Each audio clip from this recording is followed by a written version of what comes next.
pag-ibig sa iyo at sa isa't isa. Baguhin mo kami at iwangin sa larawan ng aming Panginoong Kristo. Kanilang Diyos, luwalhatiin mo ang iyong pangalan, patatagin mo ang iyong iglesia, tatawagin mo sa kaligtasan ng mga walang nito.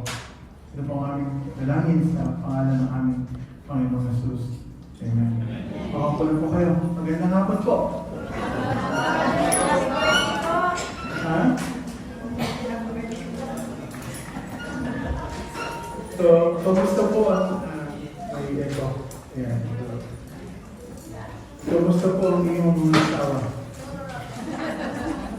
Ang mga anak at ang mga kabulan. Bumay po ba? Okay, so ngayon titignan po natin ang ikalawang bahagi ng new life and relationship. Titignan natin yung aspect ng relationship at work and with outsider. So ang text po ay nasa Colossians chapter 3 verses 22 to chapter 4 verse 6. Okay, Colossians 3:22 to chapter 2 verse 6. Nasa pitong bahagi na tayo na pag-aaral sa Colossus. Isa na lang kayong isang sermon na lang kayo mag-TTS. Matatapos na tayo sa aklat ng Colossus. Okay? So verse 22, bondservants, obey in everything those who are your earthly masters, not by way of eye service as people pleasers, but with sincerity of heart, fearing the Lord. Whatever you do, work heartily as for the Lord and not for men, knowing that from the Lord you will receive the inheritance as your reward. You are serving the Lord Christ, for the wrongdoer will be paid back for the wrong he has done, and there is no partiality. Masters, treat your bondservants justly and fairly, knowing that you also have a master in heaven. Continue steadfastly in prayer, being watchful in it with thanksgiving.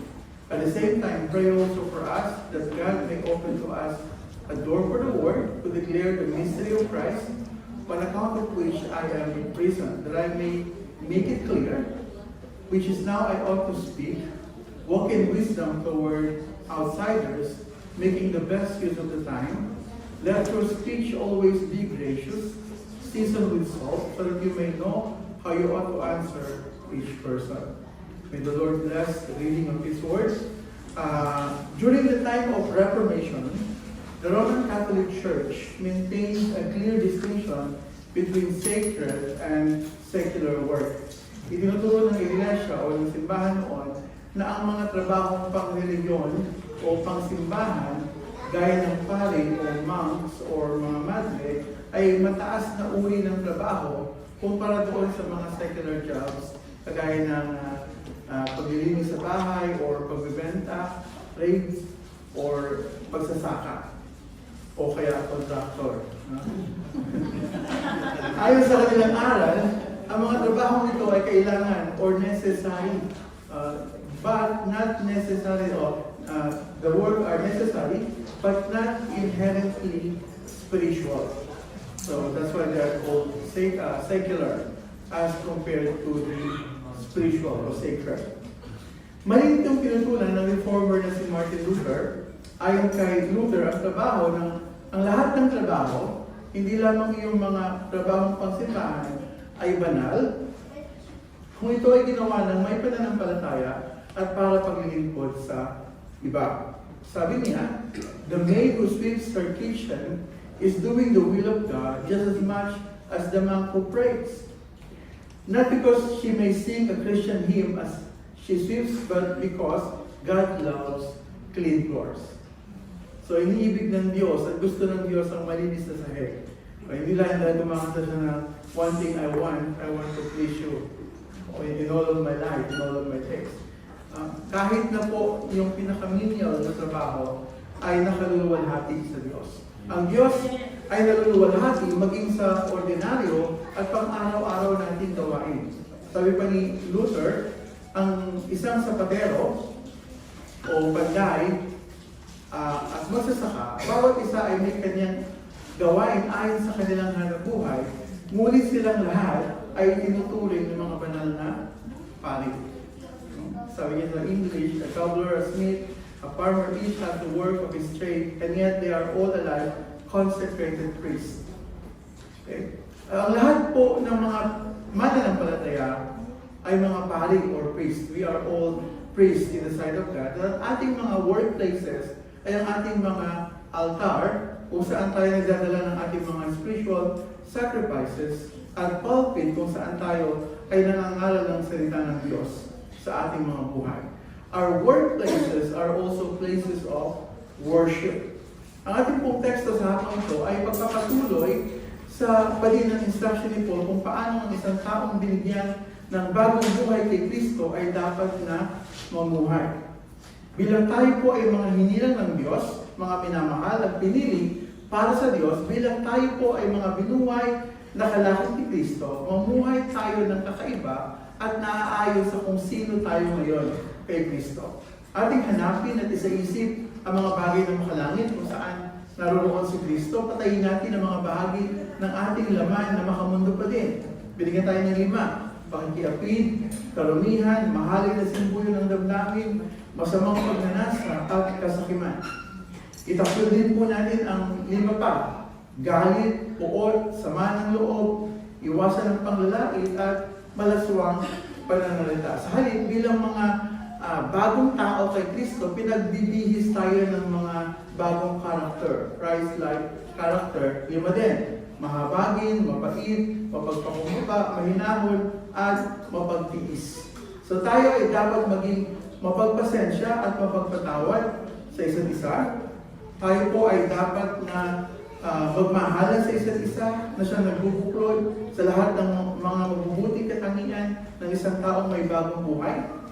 Hayaan natin ang kaisipan na tayo pinapag-isa kay Kristo ang siyang maging giya or gabay natin sa pakikitungo sa isa't isa. Hayaan din natin na ang ating puso o sa ating puso ay manahan ang salita ni Kristo ng sagana. Nang sa gayon tayo ay makapagturuan, makapagpaalalahanan sa isa't isa. At ano man ang ating gagawin o sasabihin, gawin natin lahat sa pangalan ng Panginoong Jesus at tayo laging mapagpasalamat. Yun yung summary noong Colossians 3:1-21 so far. Ang lahat ng instruction ay dapat mag-reflect una sa ating buhay pamilya, sa mag-asawa, sa mga anak, at sa mga magulang. At ngayon, titingnan natin kung paano tayo mamumuhay bilang mga empleyado or employer, at kung paano tayo makikitungo sa lahat ng tao in general. So may 4 na lessons na tayo maaaring makita sa passage natin ngayon. So 4 parts o 4 points ng sermon. Una, if we are an employee, which I believe most of us are, yung mga nandito ay mga empleyado. So if we are an employee, we ought to serve Christ through our work. Kailangan paglilingkuran natin si Kristo sa ating mga trabaho. Pangalawa, if we are an employer or a boss, we ought to consider a master in heaven as we live. Okay? Pangatlo, we ought to pray so that the gospel would be preached. Ang 4, we ought to walk in wisdom toward outsiders. So these are the points of our sermon this afternoon. Look with me in that first point. If we are an employee, we ought to serve Christ through our work. Bond servants, obey in everything those who are your earthly masters, not by way of eye service as people pleasers, but with sincerity of heart, fearing the Lord. Sa panahon po ni Apostol Pablo, ang mga bond servants, or ayon sa salin doon sa Magandang Balita Biblia, tinatawag ito ng mga alipin. Isang tao na inaatasang sumunod sa kanyang Panginoon. Meron lamang siyang kakaunting kalayaan, or minsan, unabis pa nga na walang kalayaan at all. Wala siyang gagawin kundi ang sundin ang kagustuhan ng kanyang Panginoon. They are to obey their earthly masters, ang sabi ng passage, in everything. Again, ang submission ay para sa lahat ng mga bagay, so long as it does not go against the absolute authority, which is God. Susunod ka sa ipinagagawa sa iyo, so long as ito ay hindi magtutulak sa iyo para sumuway sa Diyos, magkasala sa Diyos. But we are to obey our earthly masters. ang attitude dapat sa pagsunod ay not as people pleasers, but with sincerity of heart, fearing God. Ang kaisipan ay dapat ginagawa natin ito sa Panginoon at hindi sa tao.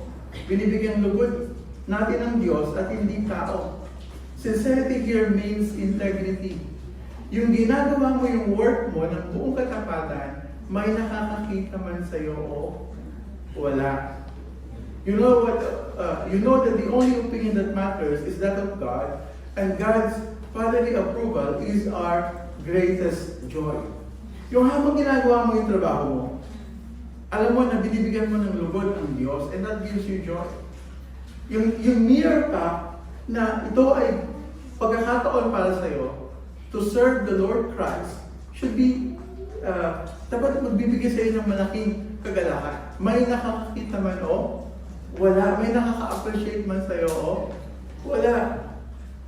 Maraming mga empleyado may sakit na AIDS. Alam niyo AIDS? As if doing something.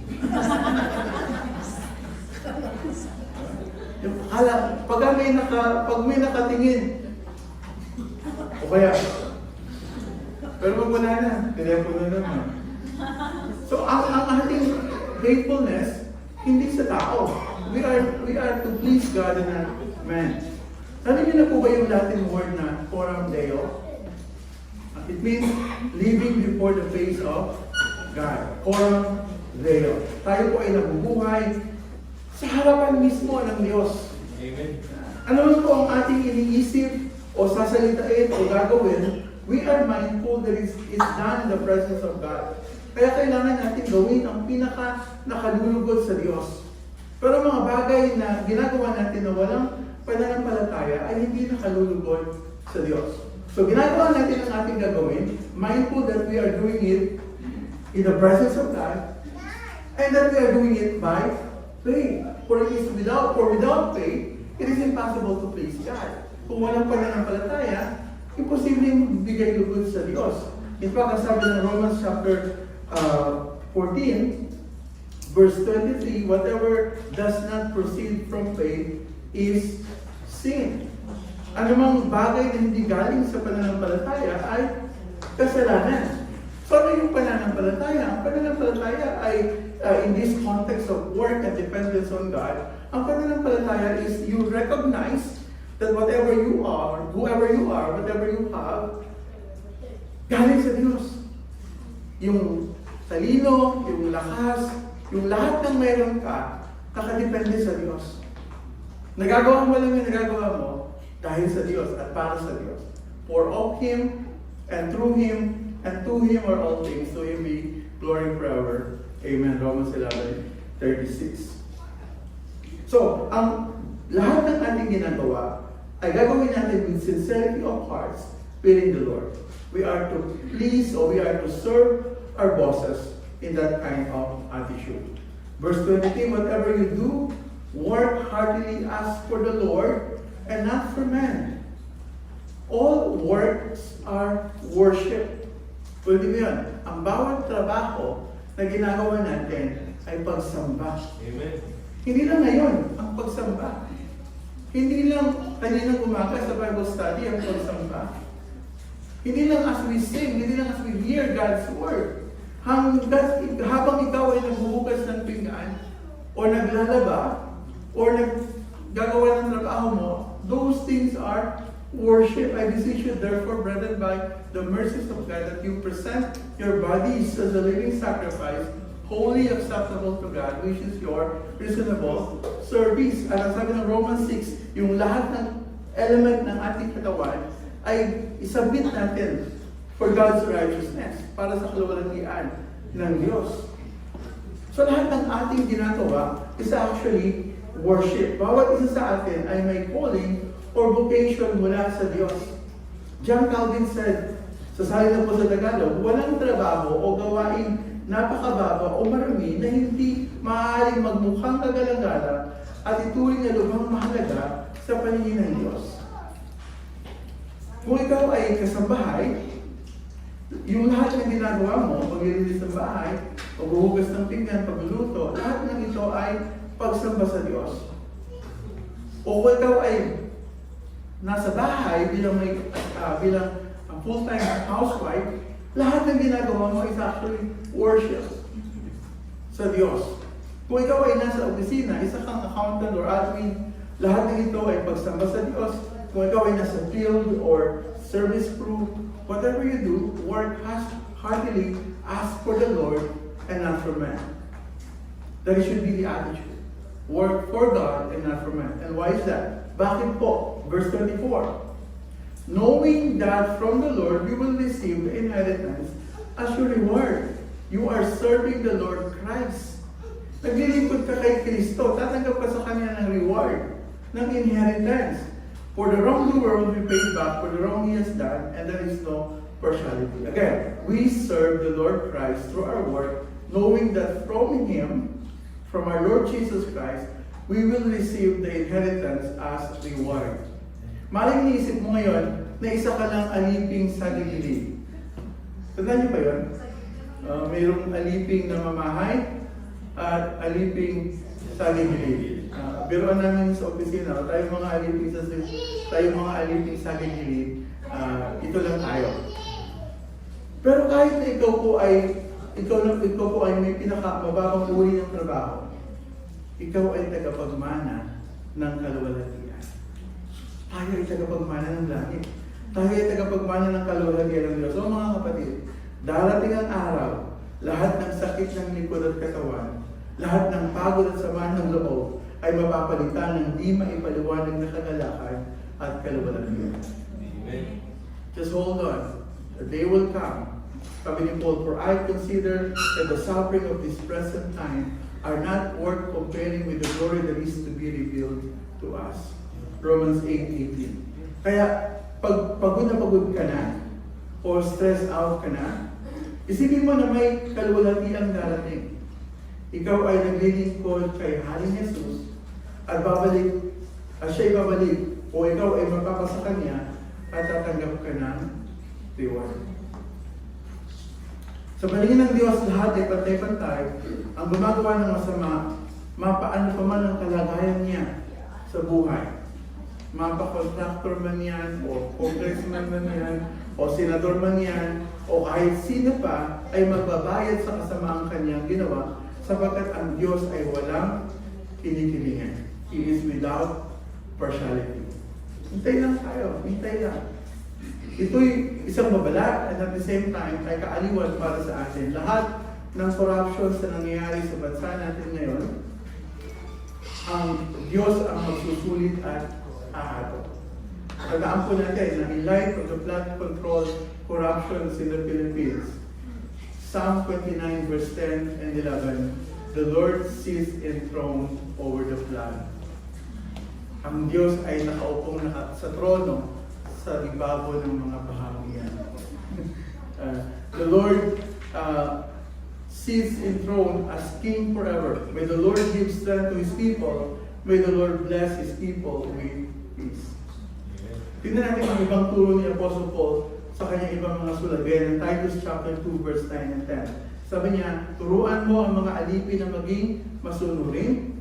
Same idea, same context. Maging masunurin at kalugod-lugod sa kanilang mga amo. Walang condition sinabi dito. Kapag yung amo mabait, sige. Kapag yung amo generous, sige. Kapag ka amo ganito, sige. No, walang condition. Ang sinasabi sa atin dito ng Bible, kung ikaw ay employer, turuan mo ang mga employees, mga alipin na maging masunurin at kalugod-lugod sa kanilang mga amo. Hindi nila dapat sagot-sagutin ang mga ito. Nikupitan man. Hindi ko alam kung posible dito yung mangupit. But during the time, it's possible. Kung yung servants ay nagtatrabaho sa bukid, pwede siyang kumupit ng ilang kilong ubas siguro, ilang kilong trigo. Kaya nilang kumupit, pero I don't think, maaaring makakupit pa rin tayo ngayon in one way or another. Pero sinasabi, huwag sila kumita. We may not kupit financially. Maaaring hindi ka kumupit ng financial. Pero when you do social media while working, Hindi ba? You are paid to work 8 hours a day, for example, and 2 hours a week ginagamit mo para sa pag-social media. Pwede ba i-consider yun as stupid? Yes. Di ba? Kasi yung oras na dapat ay ginugugol mo sa work, ginugugol mo sa iba. Tapos nag-multitask naman ako habang nagluluto. Nag-cellphone.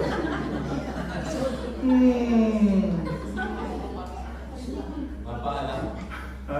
Napaalat yung niluluto. Kasi nanonood. So, huwag daw tayo natin kupitan. Dapat silang maging tapat sa lahat ng pagkakataon upang maipakita. Anong dahilan? So, dapat tayo maging tapat sa lahat ng pagkakataon. Maging faithful tayo. May nakakakita man sa atin o wala, because again, we are serving the Lord Christ. And why is that? Sapagkat, ang sabi ng scripture, maging tapat sa lahat ng pagkakataon upang maipakita nila sa lahat nilang ginagawa ang kagandahan ng katuruan ng Diyos na ating tagapagligtas. As we work faithfully as unto the Lord and not unto man, people would know na Christian kasi ito. Sumusunod siya sa mga utos ng kanyang Diyos. Yung doctrine ay namamagnify, di ba? Sa halip na mapulaan, ma-revile, di ba? Ephesians chapter 4 verse 28, ang mga magnanakaw ay huwag nang magnakaw. Sigaw natin ito sa kongreso. Sa halip, magtrabaho siya ng marangal para sa sariling ikabubuhay at makatulong sa mga nangangailangan. Ang dahilan bakit tayo kailangan mag-work, hindi lang para matugunan yung pangangailangan natin. We are to work para makatulong sa mga nangangailangan. Tandaan na hindi tayo binigyan ng Diyos ng trabaho para lang ma-provide ng lahat ng needs na meron tayo. Let us consider that God has given us work to be a channel of blessings to others. Para makitulong din tayo sa iba na nangangailangan. 2 Thessalonians chapter 3 verse 10 and 12, nang kami ay kasama pa ninyo, ito ang itinuro namin sa inyo, ang ayaw magtrabaho ay hindi dapat kumain. Narinig nyo? Isa ito sa passage na kauna-unahan kong natutunan na sa Christian. Or actually, hindi pa ako Christian. Kapag tamad, huwag pakainin. Huwag pakainin ang tamad. Kaya yung prinsipyo ko lagi sa buhay, pag ako'y tamad, hindi ako dapat kumain. Sabi ni Paul, ayaw magtrabaho ay hindi dapat kumain. Pinanggit namin ito dahil nabalitaan namin may ilan sa inyong ayaw magtrabaho at walang pinatupag kundi ang makialam sa buhay ng may mga marites. Sa halip na magtrabaho, buhay ng buhay ang ipinapakialaman. Sa pangalan ng Panginoong Jesucristo, mahigpit namin iniutos sa mga taong ito na sila'y maghanap buhay ng maayos at huwag umasa sa iba. So we are to work. We are actually created na mayroong innate nature. Mayroong inherent na kalikasang mag-work. Tayo ay inutusang magtrabaho. At nasa katawan natin na magtrabaho. Pag hindi na nagtrabaho, hindi na dapat kumain. Okay? And then itong Titus chapter 2 verse 3 to 5, hindi lang po ina-address ng Bible yung mga may work na may sahod. Okay? Ina-address din ng Bible yung mga housewife na hindi sa masahod ng kagaya ng may office work. Because they are working full time sa bahay. At minsan mas busy pa nga. Mas marami pang trabaho doon sa mga nagtatrabaho.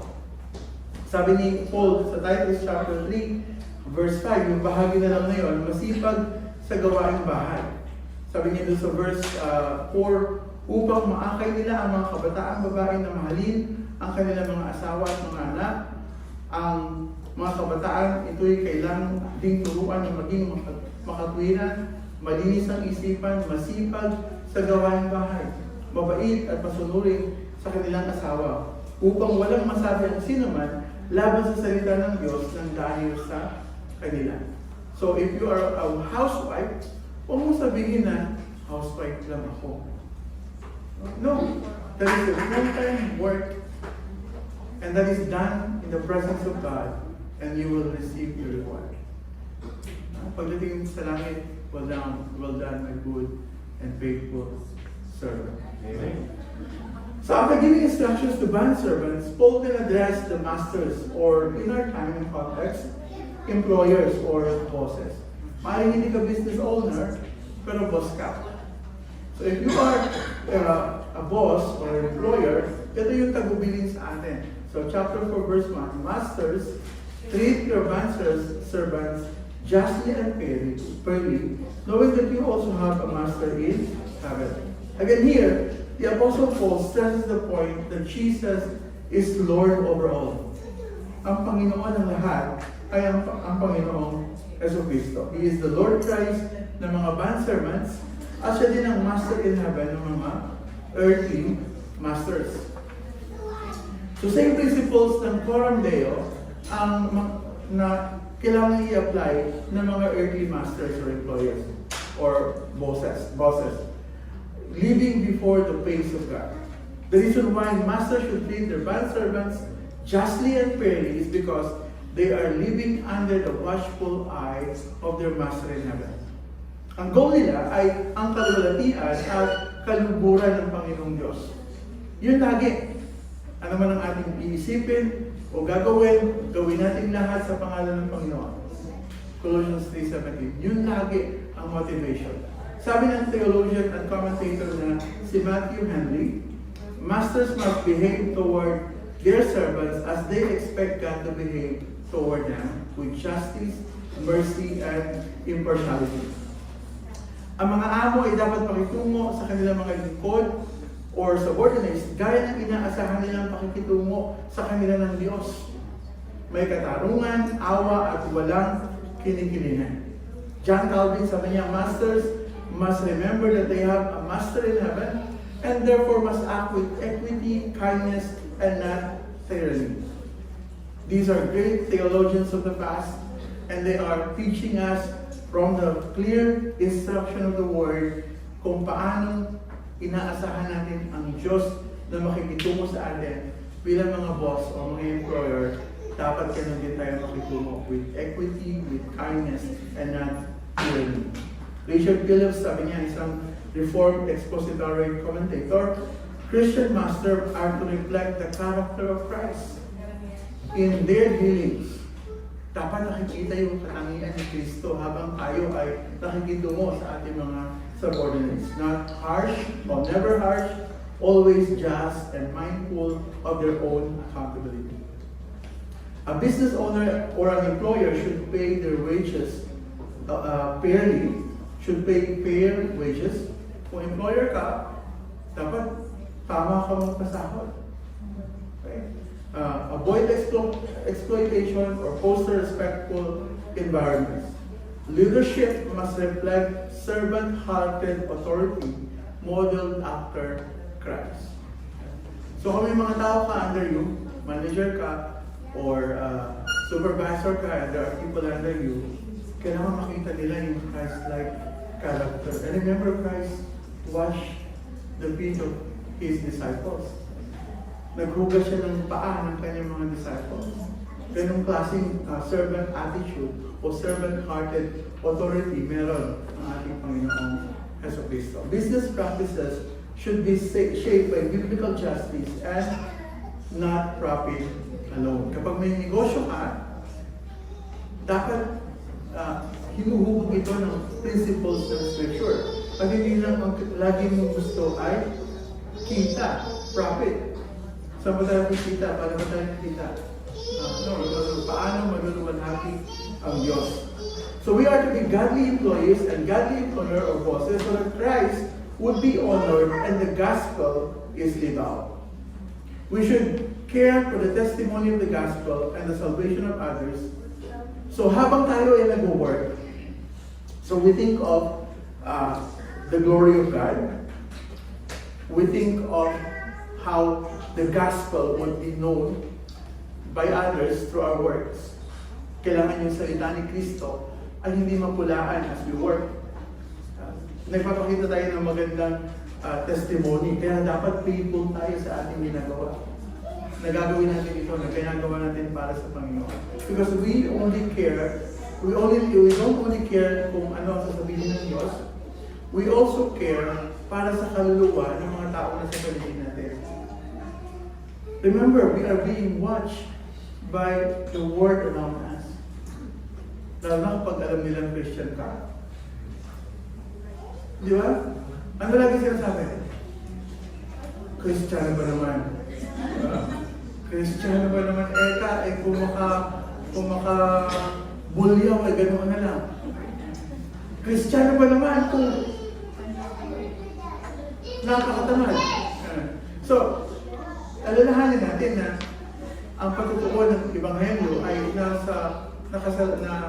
naaalamanin din. Depende kung paano tayo mag-work.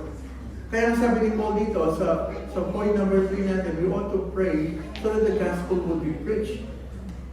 As we work or as we live our daily lives, we are called to pray so that the gospel will be preached. Bakit kailangan natin mag-pray so that the gospel will be preached? So that we would be mindful and aware na may mga taong kailangan maligtas. May mga taong kailangan ng Ebanghelyo. And we are to pray.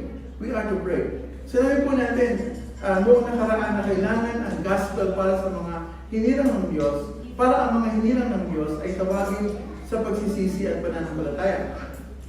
Kailangan ng gospel sa ating kalagawang espiritual at kailangan ng salita ng Diyos para tayo ay makalakad ng nakalulubod sa Diyos.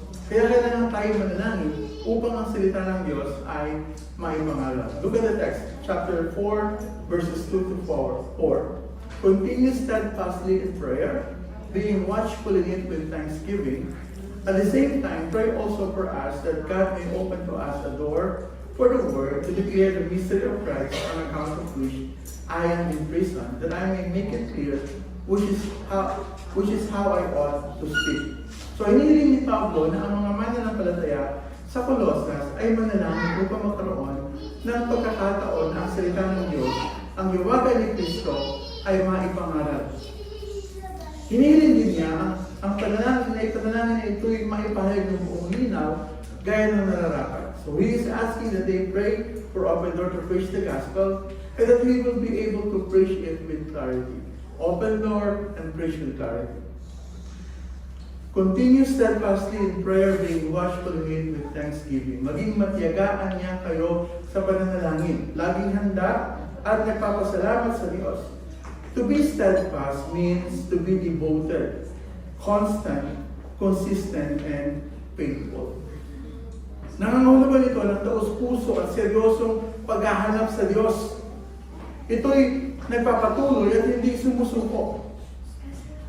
Nung bukas pa yung Iceland sa Russell Kalma, muntik na akong malunod doon, yung kanilang Olympic-sized swimming pool.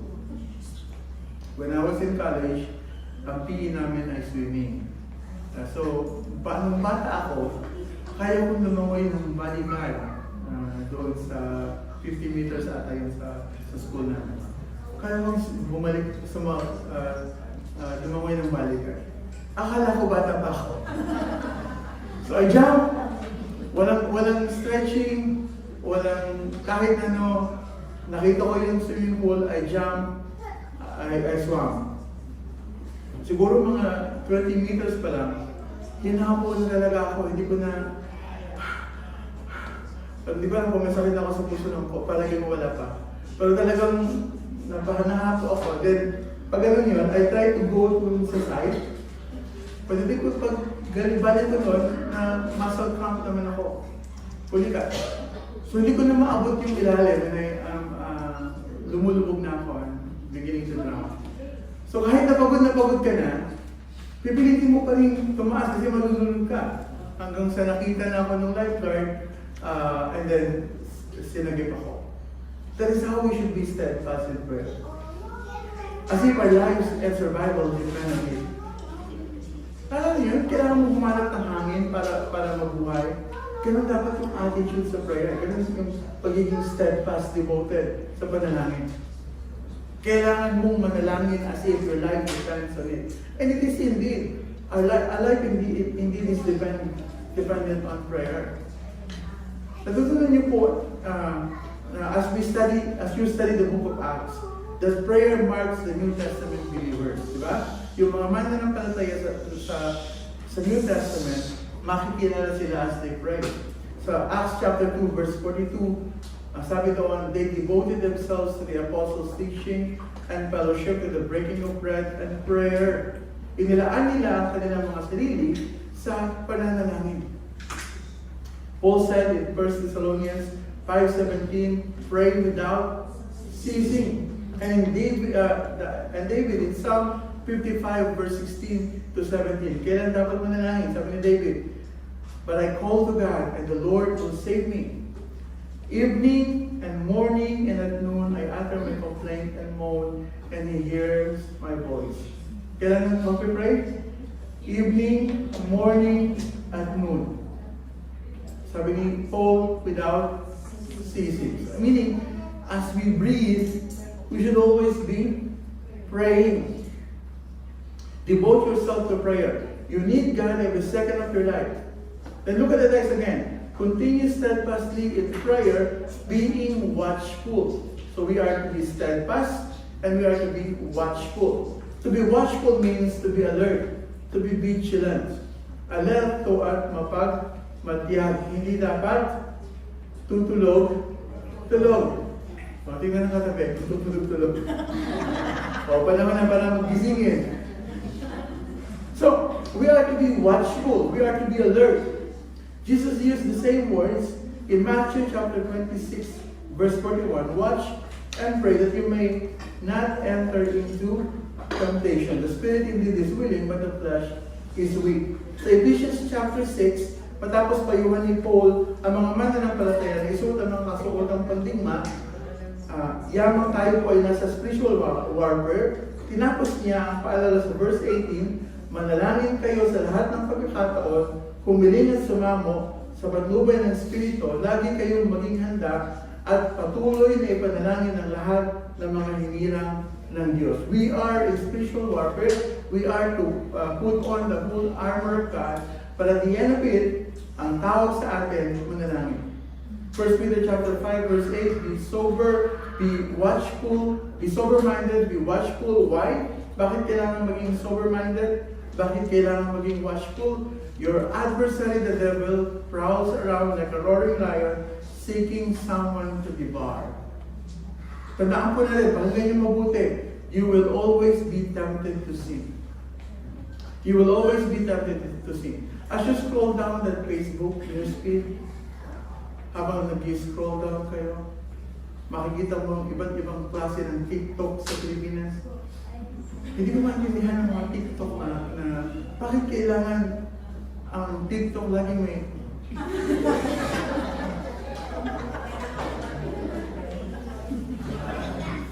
at laging kulang sa kailan. So as you scroll down, you will always be tempted to sin. As you walk down the mall, so maglahat ka sa mall at makakita ka ng mga maiiksing mga suot, you will be tempted to sin. Going here, nag-drive-thru kami sa McDo, and I'm tempted to sin. Kasi ang tagal i-serve, maliit kami. So, lagi po tayo, we will always be tempted to sin. You will always be tempted to doubt God and His words and His promises. Kapag mas tumatagal pa yung bunga ng dalo ng babae kaysa sa sahod mo. Di ba yung bunga ng dalo tumatagal ng isang linggo? Yung sahod, 2 oras lang. Di ba? Palad ng mga 2 oras yun eh. Ano daw ang pagkakaiba? Ano daw ang pagkakatulad ng paghahati-hati ng sahod at paghahati ng sibuyas? O parehas na nakakaiyak. O hinahati mo ng sahod mo, maiyak ka na lang. You will be tempted to doubt God and His promises and His goodness. Hindi ba? Kapag you are suffering or receiving an unfair treatment sa amo mo, diba? Yung nasa kontrata mo, mag-work ka lang ng 12 hours a day. Ginagawa sa'yo, mag-work ka ng actually 8 hours, di ba? Tapos gagawin kang magtrabaho ng 12 or 16. Or hindi ka properly compensated sa dami ng work mo. You will be tempted to doubt God's promises. Di ba sabi mo, Lord, hindi mo pa iiwan, hindi mo pa pababayaan. Pero bakit ganito? May katrabaho na talaga ang hirap ispelahin. Araw-araw mo kasama yun. Wala nang ginawa kundi, yung gifted siya talaga, yung talented.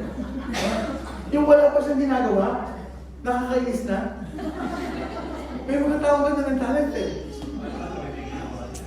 You will be tempted to doubt God's goodness and sovereignty and power. You will be very vulnerable to the devil's work. So pray. Pray. Devote yourself to prayer. We will not be able to survive ang mga atake ng Diablo sa ating buhay, sa workplaces, at kung saan man tayo, if we will not be expressing our dependence upon God as we pray. Then the text says, we need to pray with thanksgiving.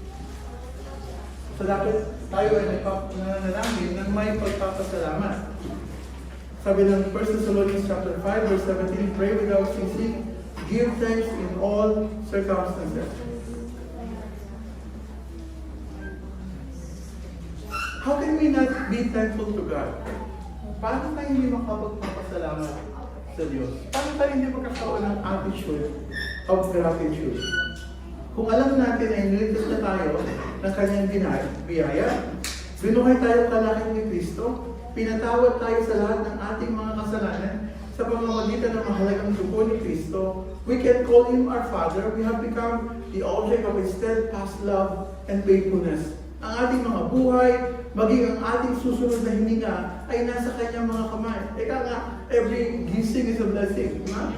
Ang bawat gising ay pagpapala. Makatitiyak tayo na ang lahat ng mga bagay ay nagkakalakip na gumagawa para sa ating ikabubuti at sa kanyang ikaluluwalhati. None of our sufferings are meaningless.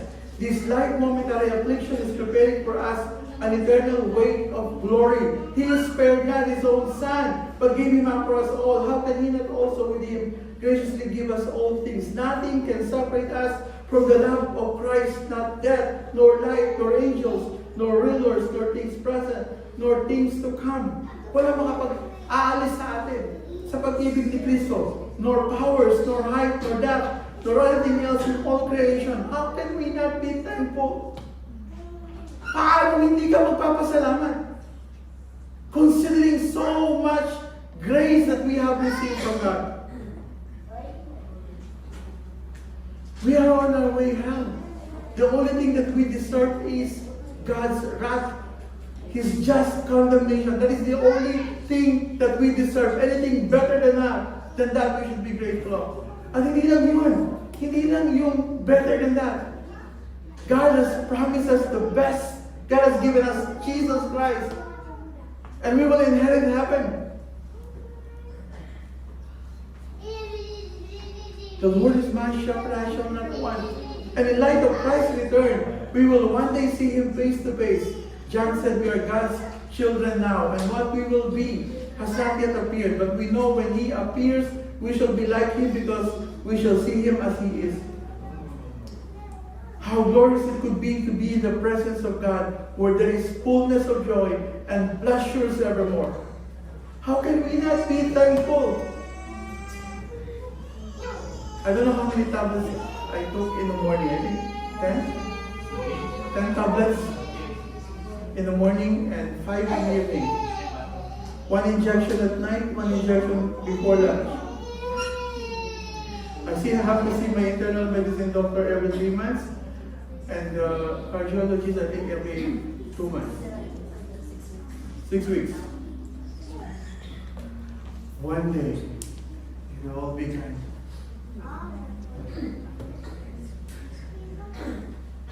Hindi ko na kailangan uminom ng articulate, ng ampalaya juice, o ano pa ang juice yung ginagawa ni Mrs.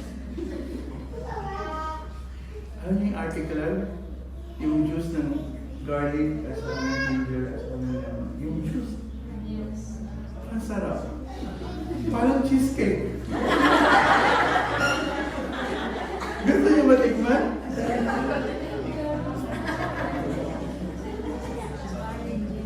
Oh my, brethren, we ought to be thankful as we pray. How are you? Better than we deserve. How are we? Better than we deserve. So pray with thanksgiving.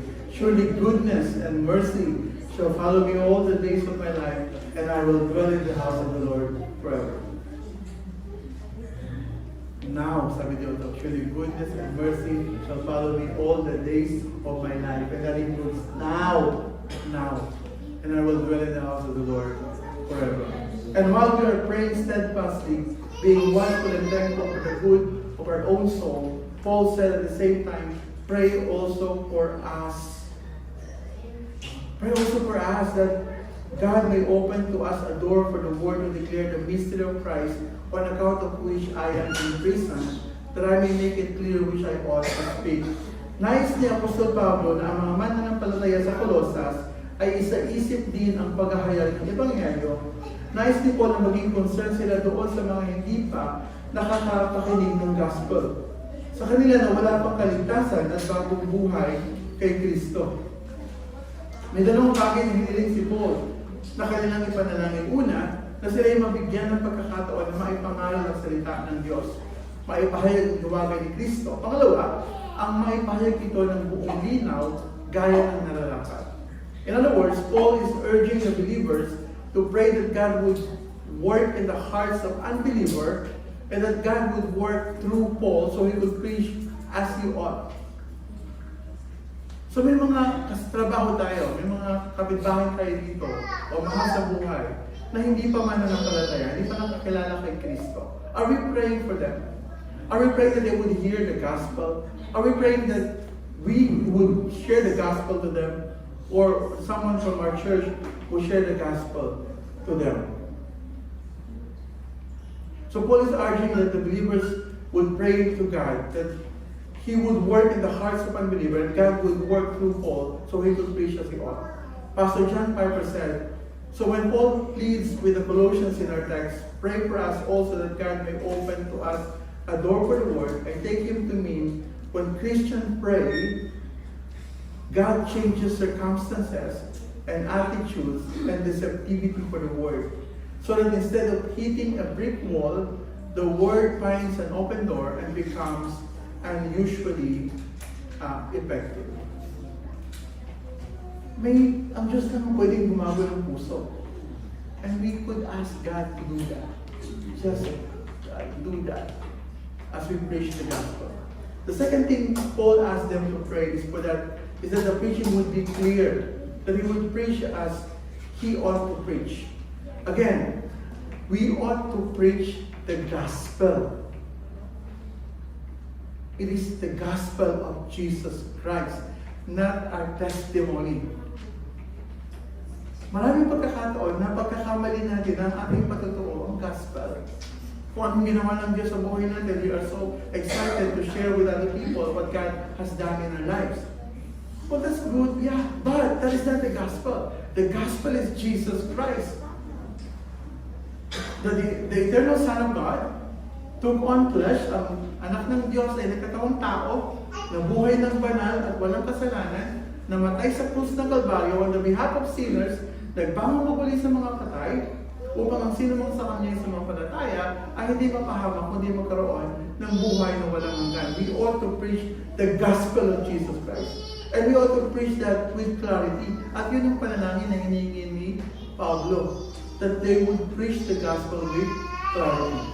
Again, Pastor John Piper said, not only is there a need for God to open doors, there has to be something clear and powerful to send through the door. Namely the word, the mystery of Christ, the gospel. This is a prayer for the preacher, the choir, and any other who take the word of God on their lips. So panalangin din natin mga pastor as they preach the word of God, that they would preach the word and the gospel clearly.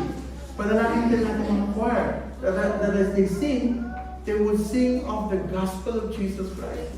Panalangin natin ang bawat isa that as we relate with other people, that we would be clear with the gospel.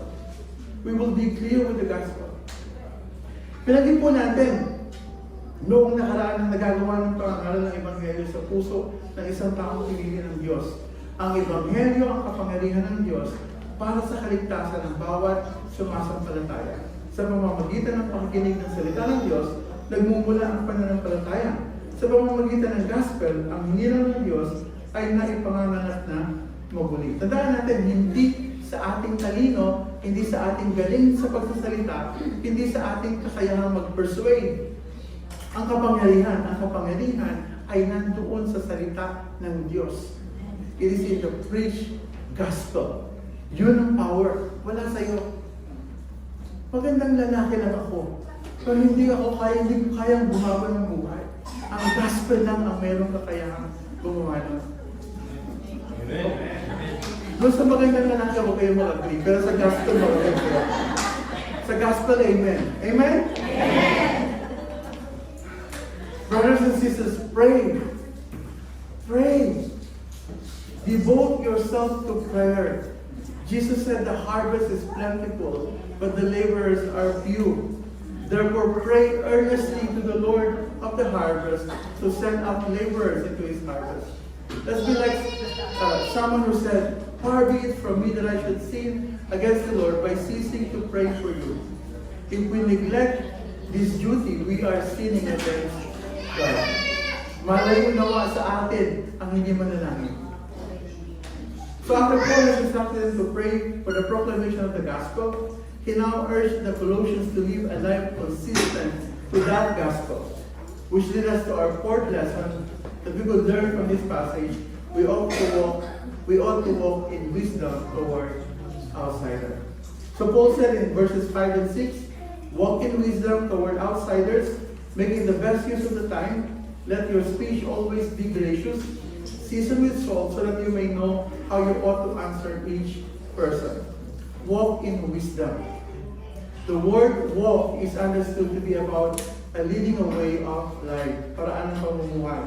What does Paul meant by walk in wisdom? So one of the best ways to understand the meaning of the text is to compare Scripture with Scripture.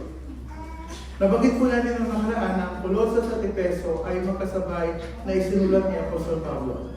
So it would be wise to compare two passages from Ephesians and Colossians so we could know what it meant to walk in wisdom. Sabi dun sa verse 15 and 16 ng Ephesians 5, look carefully then how you walk, not as unwise but wise, making the best use of the time because the days are evil.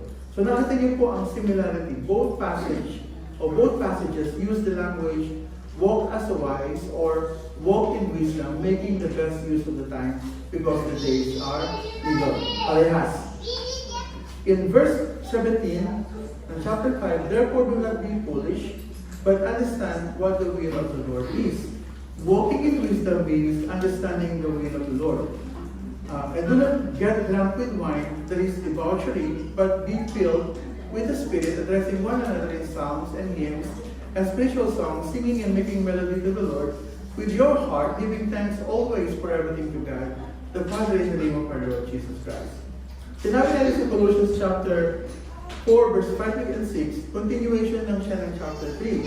Kung saan mababasa natin sa verse 16 and 17 ng chapter 3, let the word of Christ dwell in you richly, teaching and admonishing one another in all wisdom, singing psalms and hymns and spiritual songs, with thankfulness in your heart to God. Ephesians chapter 5, Paul is saying, walk not as unwise, but as wise, and what it looks like to walk as wise. He said, make the best use of the time, because the days are evil, and understand what the will of the Lord is, and be filled with the Spirit. And these are expressed by addressing one another in psalms, hymns, and spiritual songs. So Colossians chapter 3 speaks of the very same expression, teaching and admonishing one another in all wisdom, then lists down the same thing mentioned in Ephesians 5, singing psalms, hymns, and spiritual songs. Yung being filled with the Spirit would lead into singing psalms and hymns and songs. Yung being indwelt by the word of Christ would result into the same thing. Singing psalms and hymns and spiritual songs. Parehas ng epekto.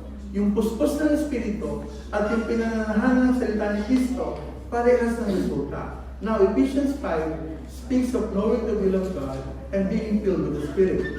Colossians 3 speaks of the word of Christ dwelling richly in our hearts. Both have the same effects.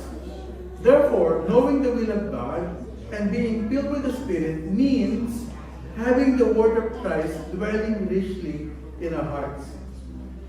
Ang infilling ng Espiritu ng Diyos ay hindi something that is attained through supernatural, yung bang kailangan mo ng revelation mula sa Diyos, kailangan magagawa mo ang mga bagay na ito dahil ikaw ay puspos ng banal na Espiritu, ikaw ay makapagpapagaling, ikaw ay Ang sinasabi sa atin ng Scripture, yung puspos ng Espiritu ng Diyos ay kaparehas ng pinananahanan ng sagana ng salita ng Kristo. So, ang pagiging puspos ng banal na Espiritu ay katulad ng pagiging puno ng salita ni Kristo. Hence, we can walk in wisdom. That's why Paul said in Colossians chapter 1, verses 9 and 10, that we would be filled with the knowledge of God's will in all spiritual wisdom and understanding, fully pleasing God, bearing fruit in every good work, and increasing in the knowledge of God. So to walk in wisdom is to walk in the words of Christ. So walk in wisdom towards outsider. Paano ka lalakad in wisdom? Word of God. Kailangan mananahang sagana sa atin ang salita ni Kristo. Paano mananahang sagana sa atin ang salita ni Kristo?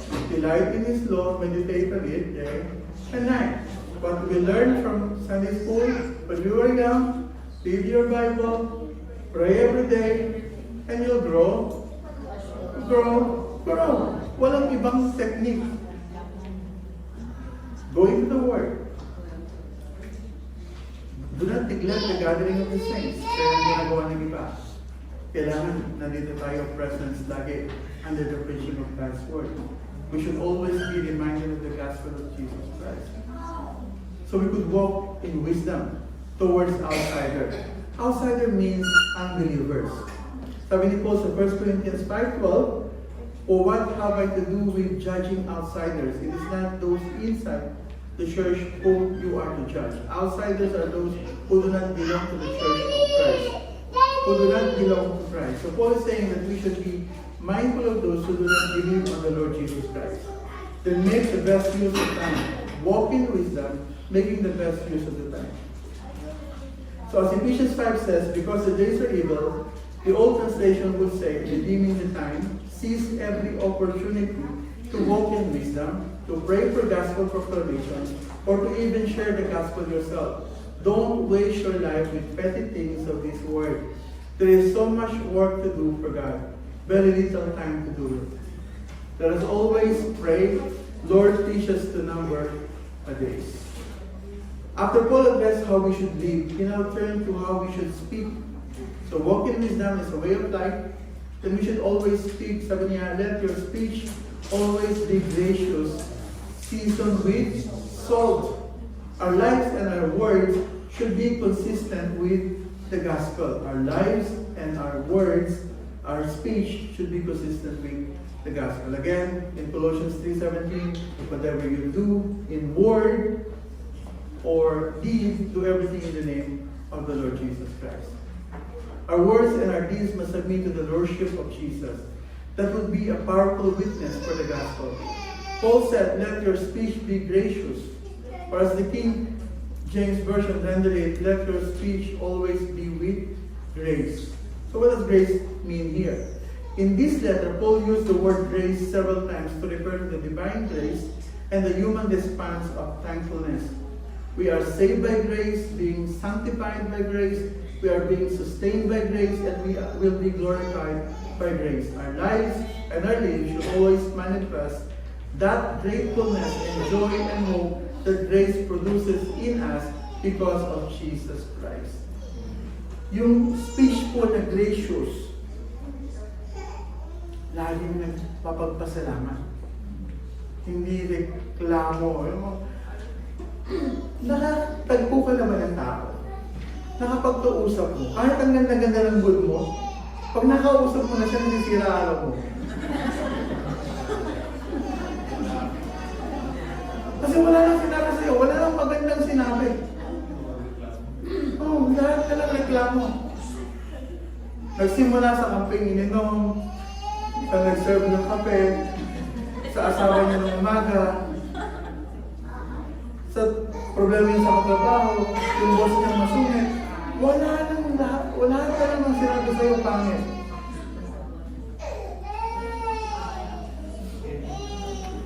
Hindi dapat ganun po yung salita. Sabi dito, gracious. Yung nakikita sa as we speak, yung goodness at saka yung gratitude natin sa lahat ng mga ginawa ni Kristo. The next phrase will explain it further. Let your speech be gracious, seasoned with salt. Now, what does the seasoned with salt mean? Well, then ask me. So Paul must have this idea from Exodus chapter 30, verse 34. The Lord said to Moses, take sweet spices, stacte, onika, and galbanum, sweet spices with pure frankincense. Of each shall be there an equal part, and make an incense blended, as by the perfumer, seasoned with salt, pure and holy. Ito yung instruction nila sa anong dapat gawin sa tabernacle. Seasoned with salt would mean pure and holy. So words here that are gracious, seasoned with salt, are words that are pure and holy. Now, how do we know that that is what Paul has in mind? Nung sabihin ni Paul na be gracious, let your speech be gracious, seasoned with salt, he means pure words and holy words. Yun pa talaga nasisip ni Paul. Baka naman ilalagyan natin yun sa text. Let's see Ephesians chapter 4, verse 29. Again, Colossians, Ephesians written by the same mind, at the same man, at the same time, in the same place. Let no corrupting talk come out of your mouth, but only such as good for building up as fits the occasion, as it may give grace to those who hear. No corrupting talk, only good for building up as it fits the occasion, that it may give grace to those who hear. Narinig nyo? No corrupting talk. Only good for building up. Are you mindful na yung magsasabihin ko would edify? Yung magsasabihin ko would build up? Yung magsasabihin ko would encourage a brother or sister in the Lord? I'm not saying na hindi ko pwede magsabi ng problema mo. You could say your problem to someone. Kaya lang, be mindful. Yung bang sasabihin mo ay matutulungan ka niya? O baka naman sasamahan ka niyan. Pity party kayo. Ano talaga? Ako din ganyan eh. yung ba pangitan na ng buhay? Wala ka sa lolo ko. Wala ka lang tutugan ng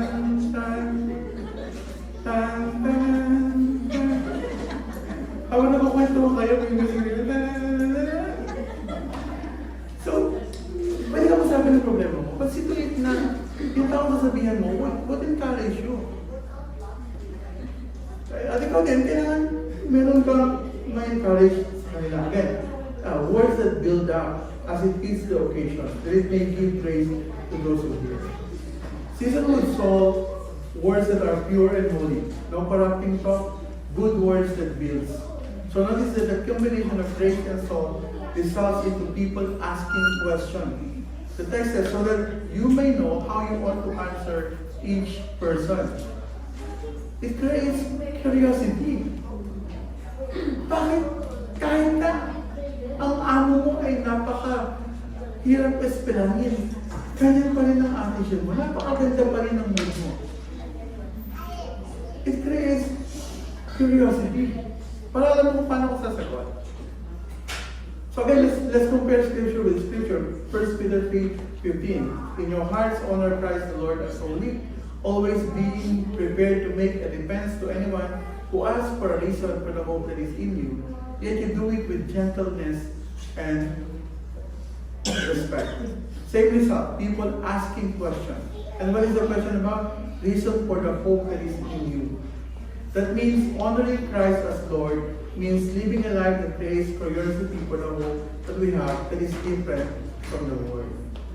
So, let your speech be gracious, seasoned with salt, pure and holy, that words that builds up, honor Christ in your heart as Lord. Same result. Curiosity. Ano meron ka na wala ako? Ha? Sino ba yung Jesus na sinasabi mo na bumago sa iyo na wala ako? Pag-usapan niya natin.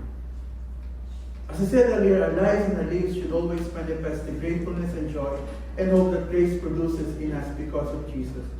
Good words, pure and holy words, words that builds up, words that proclaim the gospel of Jesus Christ, words that expresses how God has loved us and how God has forgiven us. So seasoned with salt creates curiosity because of the joy and hope we have in Jesus. And this is so evident that people ask questions. So brothers and sisters, pray steadfastly, watchfully, thankfully for the proclamation of the gospel of Jesus Christ. Live a life where Christ is honored and treasured in such a way that He is our joy, our satisfaction, our hope, and our hope that is so evident that people will be so curious and ask questions about our faith. Ang bawat role po na meron tayo, whether tayo po ay husband or wife, parent or child, employee or employer, lahat ng ito ay pagkakataon to reflect the glory of our Lord and Savior, Jesus Christ. It's an opportunity to reflect the character of Jesus. It's an opportunity for worship and for the presentation of the gospel. May mga bagong buhay na po tayo dahil kay Kristo. We ought to live according to who we are in Christ Jesus. Tayo po ay tumayo.